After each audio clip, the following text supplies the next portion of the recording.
बिल्कुल, देखिए तकरीबन 2 घंटे का समय लगेगा। चारों आरोपियों को शिलांग लाया जाएगा और यहाँ पर संभवतः सबसे पहले उनका मेडिकल कराएंगे और उसके बाद में कोर्ट में पेश किया जाएगा। तस्वीरें मैं आपको सदर थाने की दिखा रहा हूँ, यहीं पर ही सोनम को रखा गया है और बताया जा रहा है कि तकरीबन 10 बजे के आसपास सोनम को इसी थाने से निकाला जाएगा और सीधा कोर्ट में पेश किया जाएगा। और पुलिस का जिस तरीके से कहना है कि कस्टडी संभवतः ली जाएगी, लेकिन इसी सदर पुलिस स्टेशन के अंदर अभी सोनम मौजूद है। रात में सोनम का मेडिकल जो है वो अस्पताल में कराया गया और उसके बाद वापस सोनम को इसी अस्पताल, इसी जो पुलिस स्टेशन है यहाँ पर लाया गया है। लेकिन सबसे बड़ी बात, जो बाकी 4 आरोपी जिनको इंदौर से गुवाहाटी लाया गया है, उनको भी अब बाय रोड इधर ही पुलिस स्टेशन लेकर आएंगे और उसके बाद मेडिकल कराने के बाद कोर्ट में पेश किया जाएगा। पुलिस का साफ तौर पर कहना है कि इन 5 की कस्टडी ली जाएगी और संभवतः कस्टडी लेने के बाद जो इन्वेस्टिगेशन है वो आगे की जाएगी। साथ ही जितने भी एविडेंस अभी तक रिकवर्ड हुए हैं, उन एविडेंस को देखते हुए भी उनकी फॉरेंसिक जांच कराई जा रही है और एक प्रॉपर चेन जो है वो तैयार की जा रही है। और तस्वीरें मैं आपको दिखाऊं कि सदर पुलिस स्टेशन की ये तस्वीरें आप देखेंगे, गेट को पूरे तरीके से बंद कर दिया गया है, सिक्योरिटी यहाँ पर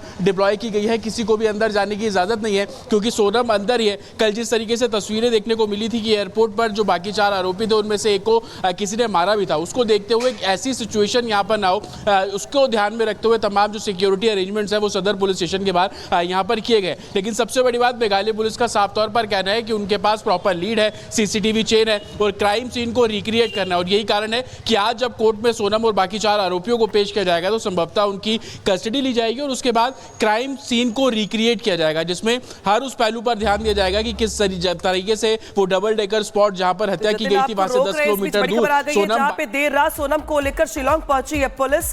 रात में ही जो आरोपी सोनम है उसका मेडिकल करवाया गया है। सोनम की आज शिलांग कोर्ट में पेशी होगी। सोनम की रिमांड मांग सकती है शिलांग पुलिस, यानी कि देखिए शिलांग पुलिस जहां पे शिलांग में जिस तरीके से घटना को अंजाम दिया गया, आज कोर्ट में पेशी करवाई जाएगी। चूंकि कल रात सोनम पहुंची है, लिहाजा कल रात में इसका मेडिकल करवाया गया है और आज कोर्ट में पेशी के बाद रिमांड मांग सकती है पुलिस, जिसके बाद पूछताछ का नया दौर शुरू होगा।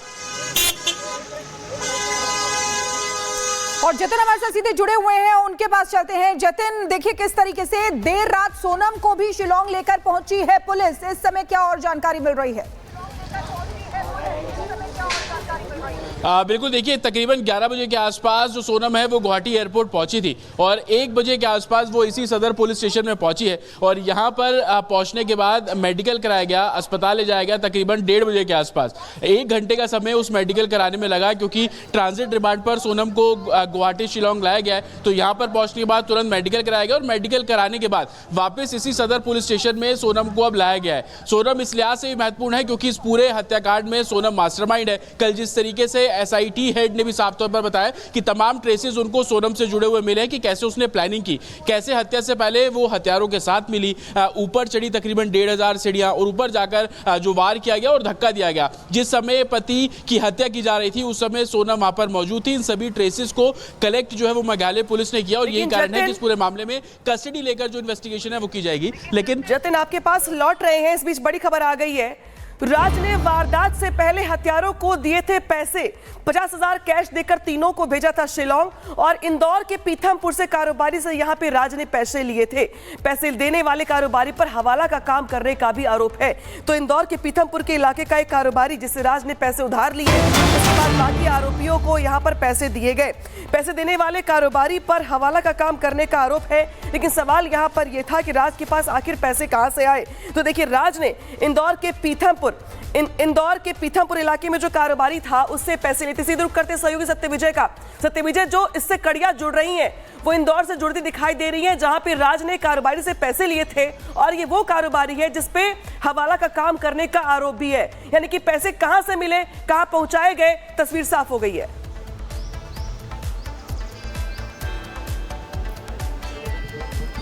सत्यविजय, आप तक आवाज पहुंच रही है? आवाज गायब। तो देखिए सत्यविजय के पास फिर से वापस जाएंगे हम, लेकिन देखिए जिस तरीके से इस पूरे मामले में जो 4 आरोपी हैं, चाहे वो सोनम हो, चाहे राज, आकाश, आनंद हो, सबको जो गुवाहाटी पुलिस है गुवाहाटी पहुंचा दिया गया है। अब वहां पे कोर्ट पे पेश किया जाएगा, पेश करने के बाद पूछताछ की जाएगी। लेकिन इस बीच जो कड़ियां हैं जो जुड़ रही हैं इंदौर से, क्योंकि राज इंदौर का रहने वाला और इंदौर में उसका घर, और एक इसी के साथ साथ सवाल खड़े हो रहे थे कि भाई जो बड़ी रकम देने का वादा किया गया, एडवांस देने वाले पैसे कहां से आए। तो खुलासा अब ये हो रहा है कि जो इंदौर में कारोबारी उससे पैसे लिए गए, उसके बाद दिया गया।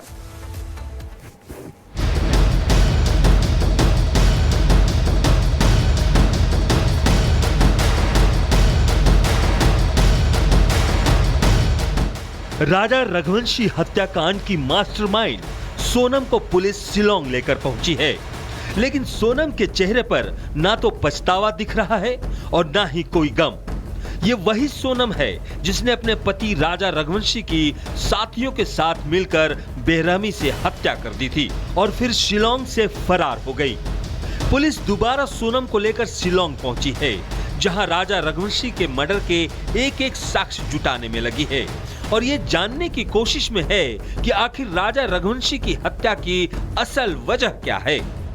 पूरी टाइमलाइन को अगर आप समझेंगे तो आप देखेंगे कि 21 तारीख को ये स्कूटी जो है वो हायर की गई, रेंट पर ली गई। 22 तारीख को इस स्कूटी के जरिए सोनम और राजा सोहरा पहुंचते हैं। 23 तारीख को राजा रघुवंशी की हत्या कर दी जाती है और 24 तारीख को ये नीले रंग की स्कूटी सोहरा के ही हाईवे पर लवारिस हालत में मिलती है। और जब इसके मालिक तक पहुंचा गया और तमाम जांच की गई, तब जाकर पता लगा कि जिसकी तलाश वो लोग पिछले काफी समय से कर रहे हैं, सोनम और राजा, दरअसल वो इस स्कूटी को लेकर सोहरा पहुंचे थे। ये स्कूटी कहीं ना कहीं इस पूरे केस को जोड़ने में, इस पूरे केस को सुलझाने में एक अहम रोल एहतियात कर रही है। जैसे जैसे वक्त गुजर रहा है, राजा रघुवंशी की हत्या पर नए नए खुलासे हो रहे हैं। बताया जा रहा है कि सोनम का कथित प्रेमी राज कुशवाहा ने आरोपियों को 50,000 रुपए दिए थे। आरोपियों ने वारदात को अंजाम देने के बाद राज कुशवाहा से मुलाकात भी की थी। वैसे चारों आरोपियों ने अपना गुनाह कबूल कर लिया है। आरोपियों ने पूछताछ में सब चीजों को स्वीकार किया है। इसके अलावा भी सोनम से भी वहाँ शिलांग में पुलिस पूछताछ कर रही है, उसने भी बहुत सारी चीजों को बताया, तो बहुत सारी चीजों का और खुलासा होगा। उधर इंदौर पुलिस आरोपियों के घरों की तलाशी ले रही है।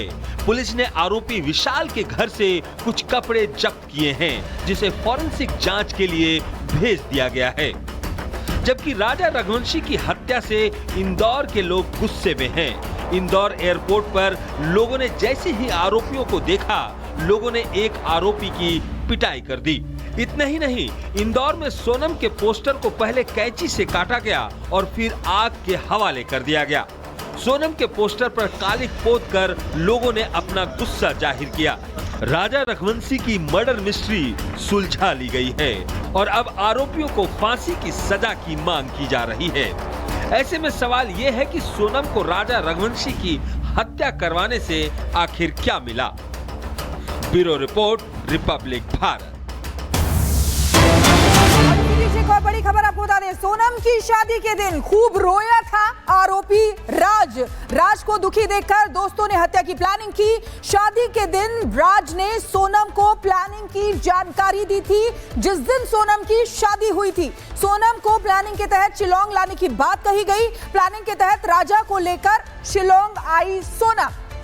और सीधे रुक करते हैं सहयोगी सत्यविजय का। सत्यविजय, जिस तरीके से इस पूरे मामले को लेकर के खुलासे हो रही हैं, बहुत सारी कड़ियां जुड़ रही हैं। खुलासा ये हुआ है कि राज ने जो पैसे एडवांस के तौर पे बाकी आरोपियों को दिए, वो पैसे इंदौर के ही कारोबारी से लिए गए। इसी के साथ साथ खुलासा ये भी है कि जिस दिन सोनम की शादी हुई, राज फूट फूट कर रोया और राज को देख के बाकी दोस्तों ने हत्या का प्लान बना लिया।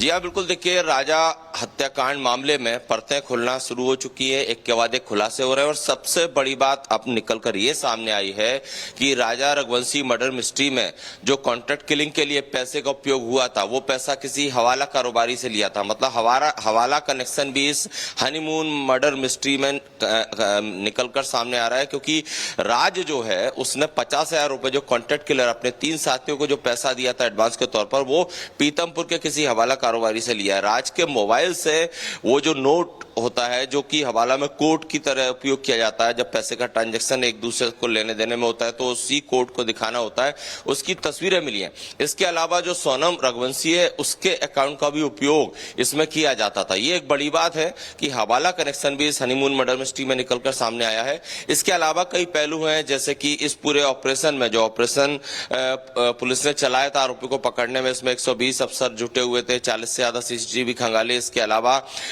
शादी वाले दिन राज बहुत ज्यादा दुखी था, बहुत रोया और उसके दोस्तों ने एक और बड़ी खबर आपको बता दें, हत्या के बाद नेपाल भागने की तैयारी में थी सोनम।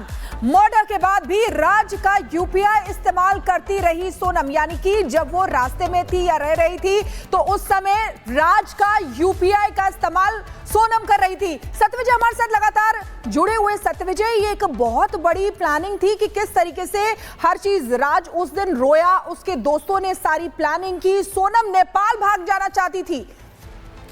सत्यविजय।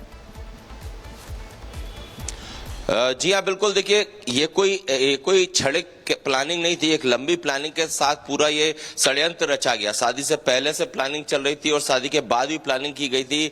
अमूमन जो हनीमून मनाने जो लोग गए हैं, मतलब राजा और सोनम, उसमें सोनम ने ये तक चीजें कही थी कि कामाख्या देवी के दर्शन से पहले वो एक दूसरे को टच भी नहीं करेंगे। मतलब प्लानिंग पहले से थी, क्योंकि सोनम रघुवंशी ये जानती थी कि इंटरकास्ट मैरिज उसके घर वाले मंजूर नहीं करेंगे, इसीलिए उसने राज को बता दिया था कि शादी कर लेते हैं और इसके बाद मैं लूट और इस तरह से राजा की हत्या करेंगे और मैं विधवा हो जाऊंगी और विधवा होने के बाद मेरे पिता मान जाएंगे तुमसे शादी करने को। इसलिए शादी से पहले से प्लानिंग थी। शादी के बाद 11 मई को शादी होती है, 13 मई को फिर सोनम और राज की जो चैट हुई है उसमें सोनम बोलती है कि इसको मार डालो। एक और बड़ी खबर आ गई है, मेघालय पुलिस ने चलाया था यहां पर ऑपरेशन हनीमून। ये जानकारी निकल के सामने आ रही है। हनीमून में शामिल थे 120 अफसर। इस पूरे ऑपरेशन में मेघालय पुलिस ने 42 सीसीटीवी फुटेज खंगाले गए थे उनकी ओर से। तो जिस तरीके से ये बड़ी वारदात निकल के सामने आई मेघालय के शिलांग में, जिसके बाद मेघालय पुलिस की ओर से ऑपरेशन हनीमून चलाया गया और इस ऑपरेशन के तहत 42 जो पुलिसकर्मी थे उनकी ओर से यहां पर एक बड़ा ऑपरेशन चलाया गया। 120 पुलिसकर्मी इस पूरे ऑपरेशन में शामिल थे। सत्यविजय, एक के बाद एक इस पूरे मामले को लेकर बड़े खुलासे हो रहे हैं। जिस तरीके से शिलांग, जो कि अपने आप में खूबसूरती के लिए मशहूर है, लेकिन जब वहां पे बड़ी वारदात को अंजाम दिया गया तो वहां की पुलिस की ओर से ऑपरेशन हनीमून चलाया गया। 100 से ज्यादा पुलिसकर्मी इस ऑपरेशन में शामिल किए गए। सत्यविजय, और अब जो निकल के जानकारी सामने आ रही है, भागने की प्लानिंग थी यूपी के जरिए नेपाल के रास्ते बाहर, यानी कि फुल प्रूफ प्लानिंग थी। हत्या के बाद फरार होना। जी हाँ, बिल्कुल। देखिए, फुल प्रूफ प्लानिंग थी सोनम और राज की। इतनी ज्यादा अच्छी प्लानिंग इन लोगों ने करी थी कि पुलिस को चकमा देने के लिए कि राज, जिसके कहने पर जो तीनों कॉन्ट्रैक्ट किलर है उन्होंने वारदात को अंजाम दिया, वो राज खुद इंदौर में बैठा हुआ था। दूसरी तरफ एक प्लान ये भी था कि अगर जो कॉन्ट्रैक्ट किलर है वो डर जाते हैं या फिर हत्या नहीं करते हैं तो एक प्लान सोनम के मन में ये भी चल रहा था कि वो सेल्फी लेने के बहाने जो है राजा को धक्का दे देगी। हालांकि ऐसा नहीं हुआ, दूसरे प्लान पे काम हुआ और राज के जो 3 सहयोगी हैं जो कॉन्ट्रैक्ट किलर, उन्होंने पीछे से वार करके हत्या को अंजाम दिया। इसके बाद 25 तारीख का जो इनपुट आ रहा है कि वहां से जो शिलांग है जहां पर ये घटनाक्रम हुआ, वहां से करीब 10 से 11 किलोमीटर दूर घटना के बाद ये सभी लोग, मतलब सोनम और 3 कॉन्ट्रैक्ट किलर मिले।